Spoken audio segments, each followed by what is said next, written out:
హైదరాబాద్ పాత బస్తీలో అక్రమ కట్టడాల కూల్చివేతలను అడ్డుకున్నారు స్థానికులు. అక్రమంగా రోడ్డుకు అడ్డంగా కట్టిన షాపులను కూల్చివేయడానికి ప్రయత్నించిన అధికారులపై దాడికి దిగారు.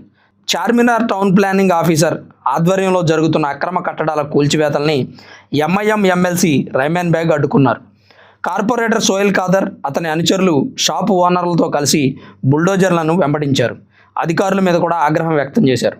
టౌన్ ప్లానింగ్ ఆఫీసర్స్ మరియు పోలీసుల మీద వాగ్వాదానికి దిగారు. జేసీబీలను అక్కడి నుంచి తరిమి కొట్టారు. ఒక్కసారిగా గుమిగూడిన ఎమ్మెల్సీ అనుచరులు అక్రమ కట్టడాలు కూల్చివేయడానికి వచ్చిన ప్రభుత్వ అధికారుల మీద దాడి చేసే ప్రయత్నం చేశారు. పాత బస్తీలోని పత్తిరిగట్టి, మదీనా సమీపంలో రోడ్డుకి ఇరువైపులా అక్రమ కట్టడాలు ఏర్పాటు చేసి యథేచ్ఛగా వ్యాపారాలు చేసుకుంటున్నారు.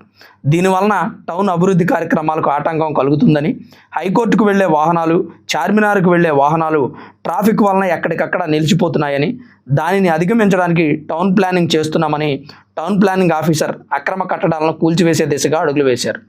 ఓల్డ్ సిటీలో వారికి చేదు అనుభవం ఎదురైంది. ఓల్డ్ సిటీ డెవలప్మెంట్ని అక్కడ ప్రజలే అడ్డుకుంటున్నారు.